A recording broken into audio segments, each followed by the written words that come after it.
Welcome to mostly horror. మీకోసం తెలుగు లాంగ్వేజ్లో అవైలబుల్గా ఉన్న టాప్ 5 హర్రర్ మూవీస్ లిస్ట్ తీసుకొచ్చేసాను. మీరు మన ఛానల్కి ఫస్ట్ టైం వచ్చినట్లయితే లైక్ చేసి సబ్స్క్రైబ్ చేసుకోండి. ఇక లేట్ చేయకుండా వీడియోలోకి వెళ్ళిపోదాం.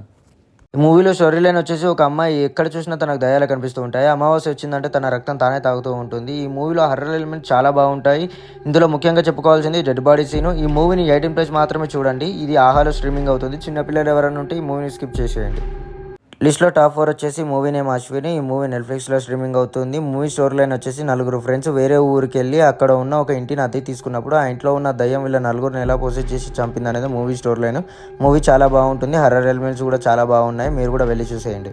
లిస్ట్లో 2023లో రిలీజ్ అయిన ఈ మూవీ నేమో బో. ఈ మూవీ జియో సినిమాలో అవైలబుల్గా ఉంది. మూవీ స్టోరీ లైన్ వచ్చేసి నలుగురు ఫ్రెండ్స్, వాళ్ళు నలుగురు హారబన్ బుక్ చదువుతున్న కొద్దీ ఎవరైతే ఆ బుక్ మధ్యలో ఆపుతారో ఆ అమ్మాయిని దయ్యం పొసెస్ చేసి మిగతా వాళ్ళని చంపేదే movie story line. Movie story లైన్లో ఫస్ట్ 15 మినిట్స్ చాలా డల్గా వెళ్తుంది. దాని తర్వాత వచ్చే హర్రర్ సీక్వెన్స్ చాలా బాగుంటుంది. మీరు కూడా స్కిప్ చేయకుండా వెళ్ళి సినిమా చూడండి. టాప్ 2 వచ్చేసరికి మూవీ నేమ్ లాగారి. ఈ మూవీ 2024లో వచ్చింది. ఇది ఈటీవీ విన్ యాప్లో స్ట్రీమింగ్ అవుతుంది. మూవీ స్టోరీ లైన్ వచ్చేసరికి ఒక చిన్నపిల్ల తన కుటుంబాన్ని మొత్తాన్ని ఎలా చంపింది అనేదే మూవీ స్టోరీ లైన్. ఇందులో వచ్చే హర్రర్ ఐ సీక్వెన్స్ కంటే బీజిఎం బ్యాక్గ్రౌండ్ స్కోరు చాలా బాగా అట్రాక్ట్ చేస్తుంది. అంతేగాని ఇందులో స్టోరీ అంతగా ఏం లేదు. మీరు కూడా వెళ్ళేసి చూసేయండి. లిస్ట్లో నెంబర్ 1 వచ్చేసి 2024లో రిలీజ్ అయిన పిండం అనే మూవీ. ఈ మూవీ అమెజాన్ ప్రైమ్ వీడియోలో అవైలబుల్గా ఉంది.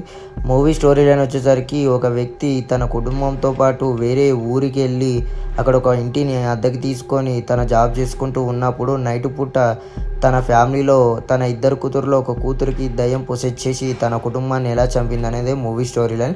మూవీ చాలా బాగుంటుంది. మీరు కూడా వెళ్ళి చూసేయండి.